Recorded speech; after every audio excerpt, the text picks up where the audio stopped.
morning or good afternoon or wherever you are. It's Matt Coleman from Magnify World here speaking from our Los Angeles studio. As you know, our company is showcasing 50 most interesting companies on the planet in the emerging technology space. Today, we have a very special guest from Los Angeles. His name is Yann Caloghiris from Left Field Labs. How are you, Yann? I'm very well, thank you. Nice to see you again. Very good. Yeah, great to catch up. Your tagline for your company is called Let's Invent, I noticed. And you use all the latest technologies from AI, AR, VR, mixed reality, and app development and software development to, showcase your clients' experiences to the max, and particularly using future technologies, which we're going to talk about today. But look, tell us first of all about how you got into the creative process and design, because I know you're an original designer yourself, and you worked for some interesting companies before you got to Left Field. So how's your journey been? It's been a fascinating ride, and I think that the tagline is one of the first things we changed when I joined Left Field Labs, and for me, Left Field Labs, particularly Let's Invent, is a call to action. I think most of us who've worked in the tech field, particularly the creative tech field, we look at the world with optimism, and I think right now we're at an inflection point where there is so much readily available technology, and we live in such a globalized world that really there's no reason any problem can't be solved if you apply yourself to it. And so most of my career, I've gone into it with that aspiration to want to solve something with great ideas, great story, but then the means to be able to apply them and put them to reality. So I started first in broadcast, then I worked for a startup. We tried to launch interactive screensavers as a new platform. Didn't work out too well, but it was a great journey. Then I spent many years in pure marketing and experiential. And then I would say before joining Left Field, a big portion of my career was with Imagination. And we did two things. One, we were responsible for Ford and Lincoln's North American experiential program. So auto shows, retail, etc. And then another part which I was responsible for is an HMX program, Human Machine Experience. And that was really where we got to play with everything we knew and loved about human experiences and apply them or try to infuse those principles into automotive design. So things like designing moonshot programs, which weren't designed around a vehicle platform, but around an occupant experience. And how would the world look differently in a mobility space if you're thinking about what it feels like to be in, out, or interacting with your vehicle in some capacity, and then build the platform and the powertrain and the safety features, etc., around it. So it was trying to help them shift mindset. And is this project in the US or in Europe? It was in Detroit, yeah. So I got to work very closely with the design team. Very, very interesting period of my life, and we're still doing bits of work here at Left Field Labs in the automotive program.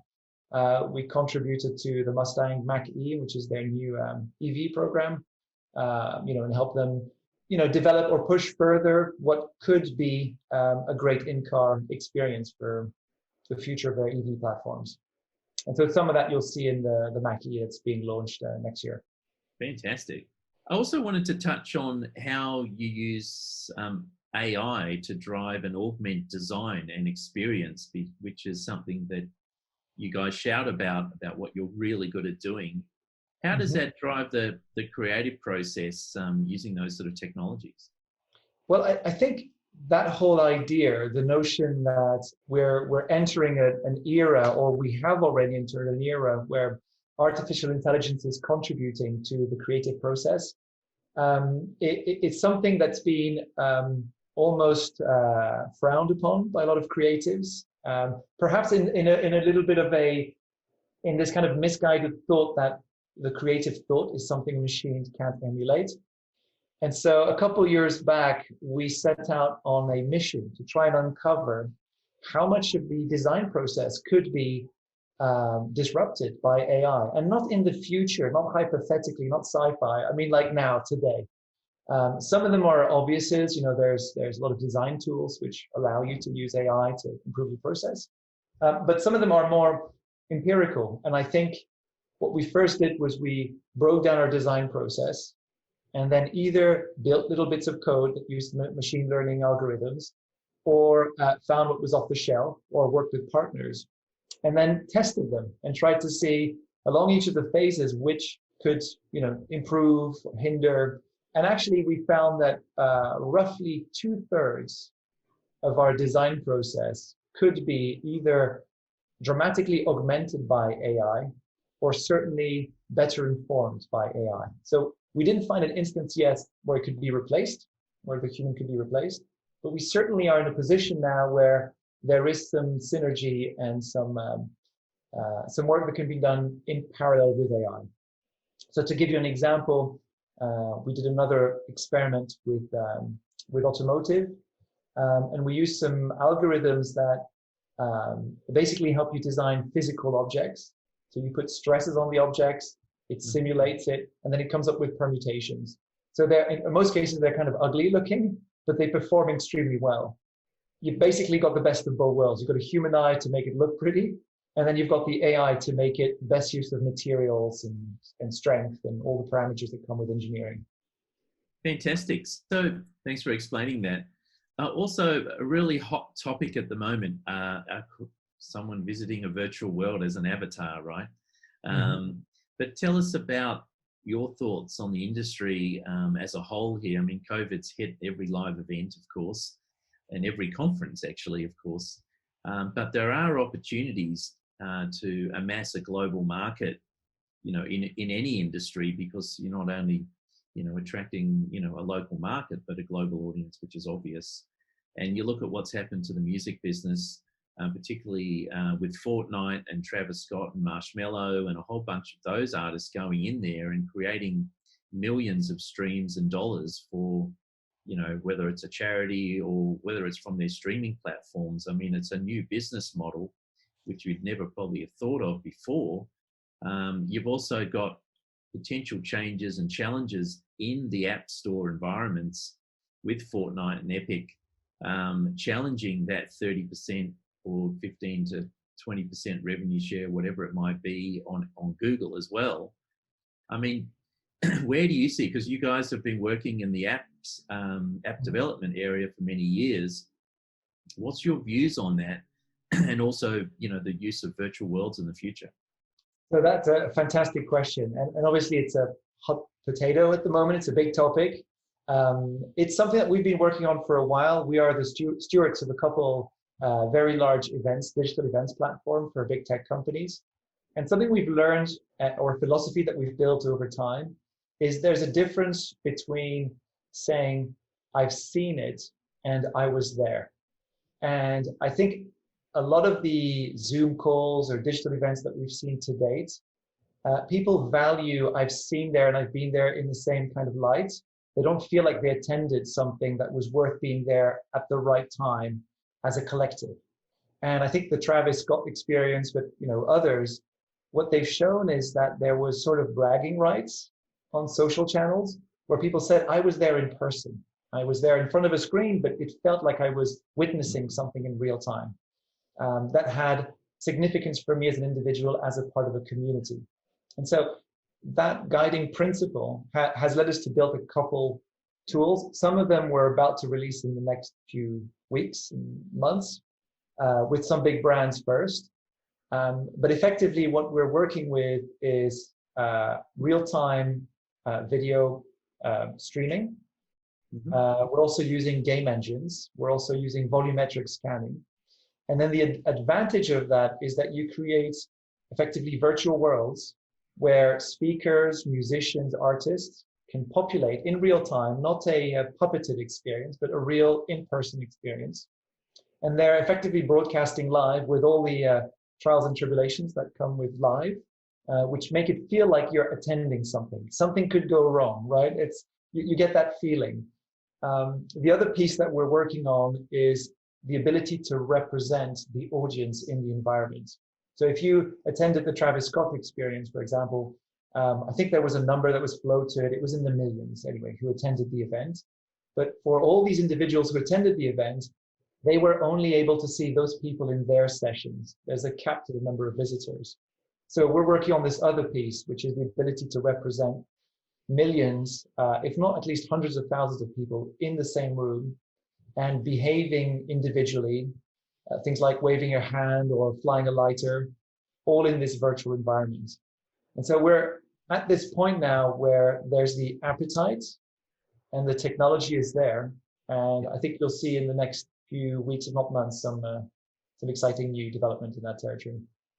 So just on that, are you talking around a mixed reality experience or a VR experience or a web-based experience or everything that I've just mentioned? So we call it multi-surface. And by that, we mean that you don't really want to exclude someone because they're on their phone.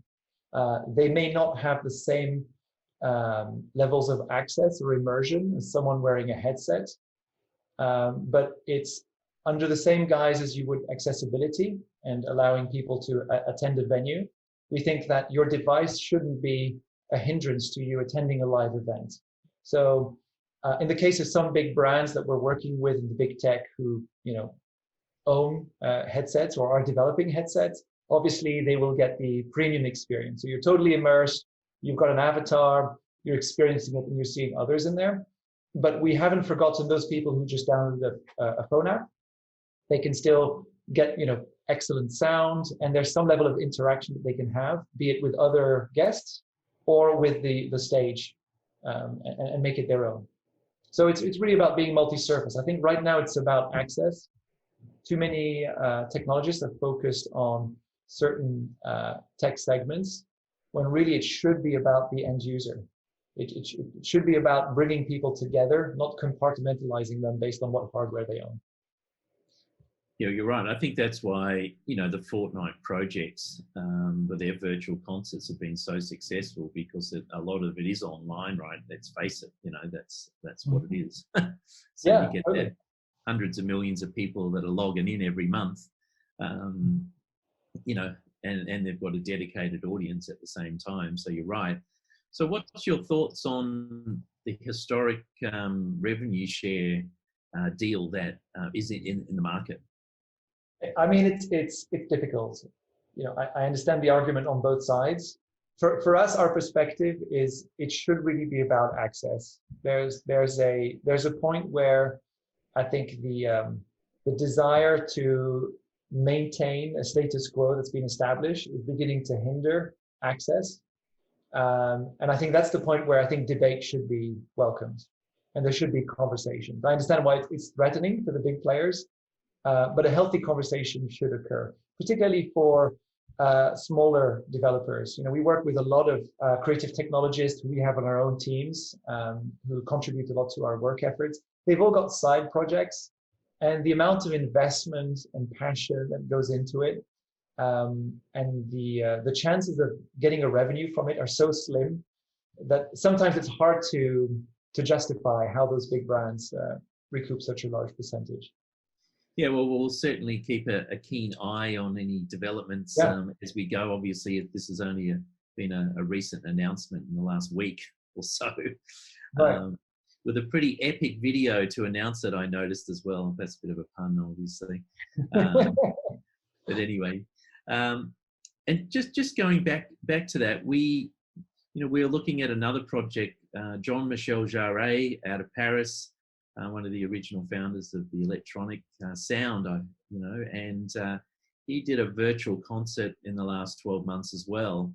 And interestingly enough, they got around 100,000 people, not at the same time, of course, in the VR environments, because there are limitations around how many people you can get in a VR room as it is, right? But having multiple rooms and avatars roaming around, their big success was in the first week of release, they released an online version, which had 1 million views, which they thought was a great result. That was, before the Fortnite explosion here. So I think you're right, having that multi-platform experience is a must. But how do you drive what are you guys thinking about in terms of driving e-commerce within these environments? Are you charging for, is there an avatar upgrade experience? Can you purchase exclusive memorabilia? You may not just be exclusively working in entertainment though, but can you give us what your thoughts are on what the e-commerce opportunity is around it as well? Yeah, so at the moment, all these events that we're doing are completely bespoke for our clients. So they commission them and then they manage them how they want. I think one of the conversations that we're having with large ticketing groups is the ability to benefit from both revenue models, both business models. So you can imagine the way a live venue would have, designing a platform that's rich enough that multiple artists would want to attend, and then the sponsorship, all those ticketed sales, etc. And then there's the other aspect, which is what the gaming world has to offer. So as you mentioned, the avatars and gamification, and the more you contribute, the more you get out of it. So I think there's so much ripe territory, and I think it could benefit from both perspectives for sure. Excellent. And I just wanted to also touch on some future stuff. And I know we talked about a previous comparison with the Discovery Kids project that you did. Not a recent project, but it draws us to a question of the future of education, and how you guys are thinking about how that might be solved. You've got massive change happening, obviously, from the K-12 market right through to university. A lot of these colleges and private colleges aren't really at all prepared, for this COVID change. COVID's actually obviously bringing fast in change, because there is no other way out of it, right? For health reasons. How do you see, education in your mind, whether it's your personal view or whether it's something you're working on that you could work on in the future? So I think that's a great question. So I feel very strongly about education because on the French side of my family, we were educators. My mother was a teacher. And then at the same time, as a kid, I really struggled through school, except for a few disciplines, which I was very good at. And so it affected my confidence levels as a young person trying to enter the workplace. And I think if we really think about it today in France, where I grew up, significant disruption in the education system hasn't changed really since Napoleon, which is crazy when we think how fast the world has moved. So there's both the technology, but there's also the world has changed. We're still spending our energies in many countries cramming information into our kids, as opposed to giving them the tools to create, to have an analytical mindset, able to have a critical view of the world. So, but putting that point aside for a while, I have 2 kids of my own now, and they're going through their first important years of school in a COVID isolated environment. And the struggles are, to me, they feel unforgivable with all the technology that we have, where we've got tablets, we've got Zoom, there's a range of logins and QR codes. It's just so clumsy. And it feels like we should have been ready decades ago. So I think beyond looking far into the future at XR and technologies that will eventually penetrate the education market, I think there's a dire need to look at tried and true established technologies, robust UX, things like gamification and neuroscience to improve how our kids learn and what they learn. Brands are very good at getting kids to commit their time and their attention to games and to invest huge amounts of energy into, boxy environments, for some games. And I think we can apply a lot of those learnings for education principles. We've as Left Field Labs, we've done some work in this space. We fairly recently launched selmaonline.org, and apologies to plug it, but it's for a good reason. It's an interactive destination that's responsive, so phone and browser based, that takes kids and young people through the story of civil change in the 60s in the US, and presents it as a ground up movement in a non-biased fashion, but highly interactive and highly engaging, we hope. So it's called selmaonline.org. And really it's tablet-based, mobile phone-based, or computer-based. It can work with an educator or on your own. You can start and stop it whenever you want. You know, we invested a lot of our own time and energy into it because we felt strongly about it. And that's really just a first step. But I think everything we've learned in app development and game development should be applied to education. And it's no longer a question of cost or access. I think, you know, device penetration now is very high in the US, even though there are, you know, pockets of poverty. Well, that's great. Thanks for that. And what about the retention factor of using emerging tech like AR and VR? You know, some of the reports we've read is that, you know, you can retain up to 70% from those interactive experiences, which is getting into the immersive conversation, but also what you just said before, gamification. I wonder really how important gamification is moving forward in education, because probably there isn't any at all from what I understand, but I haven't been to school for many years. But when you think about it, why are they introducing gamification? Well, that's what our kids are growing up on. They live in a gamified environment where they get rewarded for everything they do in a $150 billion market, which is the gaming market, which has kind of taken over the entertainment business. When you think about it, it's much larger than music. It's much larger than film and TV. What's your reaction to retention rates and you know, and education on that side of it? It's a fantastic question, and having kids now and realize that you know, I contribute in some ways to the distractions that are going to be clamoring for my kids' attention. You know, I realize that, so I have a sense of responsibility there for sure. And I think the opportunity really is, yes, potentially there is more immersion, could generate more recall. But I think there's also the mindset. You know, if you look at schools like Montessori, there are different approaches to capturing a kid's attention. And I think if you marry that with technology and the school of thought that actually play and rewards is a far more fundamental way to learn. You know, if we look back at our ancestors and how we learned through experimentation, we have the tools and we have the knowledge now to do it. I think immersive is just going to make it that much more compelling, but it's going to take a while for it to penetrate the market. And I think the 70% stat that you mentioned, so it's interesting because I studied VR in college, and that was in the late 90s, and it was already considered a breakthrough then.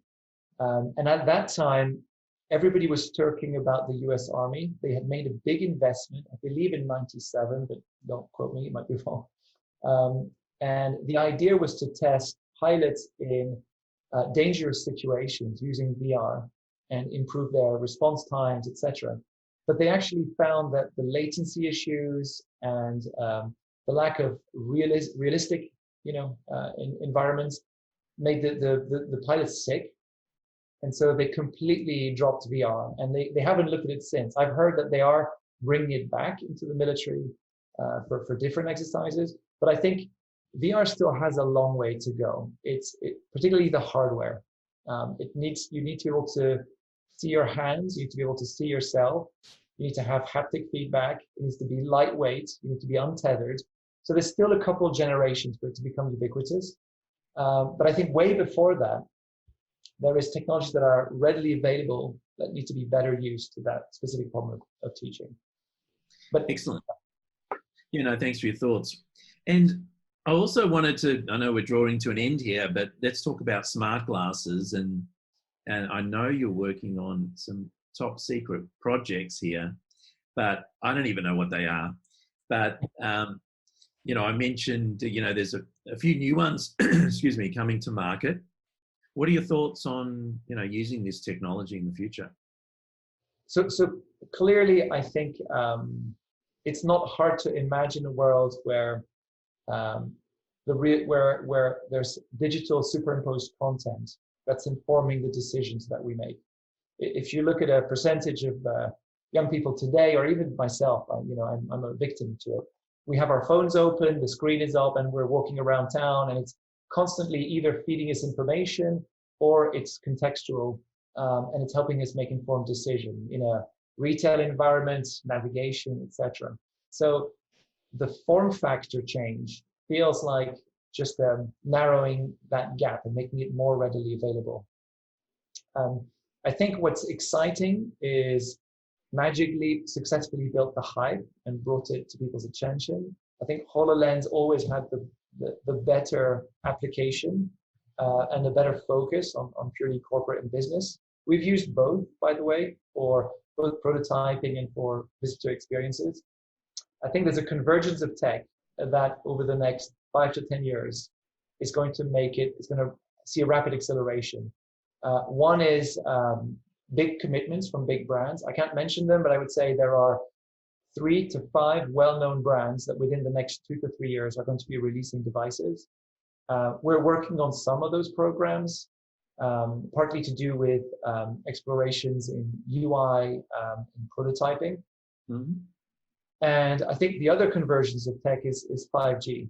So the ability to have edge computing and not having to carry a pouch, with a cable that's running up to your neck and then these heavy glasses, is going to make a big difference for it to be socially acceptable to wear glasses that are a bit more tech heavy, because the computing will be done elsewhere.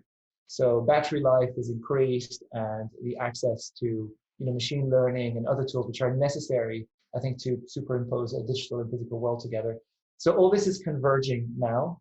And so companies like us are in a very exciting position, because we've been in that space for a long time, and we're just getting the tools to all the coolest toys. So we're getting to build stuff now that we're very excited about the future. And I realize, and I know we just had this conversation, when we plot the future as technologists, it seems to us like it's around the corner. And to bring back an automotive thing I learned in Detroit, they work along this mantra of, it's called Maya, most advanced yet acceptable. And they have 2 pillars. One is the advanced portion has to do with engineering and availability of tech, and advanced has to do with adoption. And you may have the best technology, but is the time right? Is it socially acceptable? How are people going to feel if you're going on a date, for instance? And the counterpart is through their AR glasses, watching your profile and getting information about you as you're having this connection, or us interviewing. So there's going to be some other hurdles that are non-technology that we're going to have to cross to make this a ubiquitous tech. Fantastic, Yann. Look, I really appreciate all your input today and all your thought leadership around all the emerging tech, and particularly I was interested in having that conversation around the creative processes and everything. So that's excellent work. I'm looking forward to seeing Left Field's projects coming out in the future. Could you just tell the viewers to end off at where they can find you on LinkedIn and the company? Yeah, sure. So you can search my name, Yann Caloghiris. I'm fortunate enough to have a name that's long and complicated enough. There's not many of us out there. And then you can find our site, leftfieldlabs.com. I will say that most of the work we do is stealth, so you won't see very much on our website. But obviously, we welcome interactions, meeting with peers and other industry leads. And I think, like our slogan says, let's go invent this future that we're all excited to see. Fantastic, Yann. I appreciate your time today, and have a great afternoon, and we'll see you soon. Thank you. Nice to chat. Thank you. Bye-bye.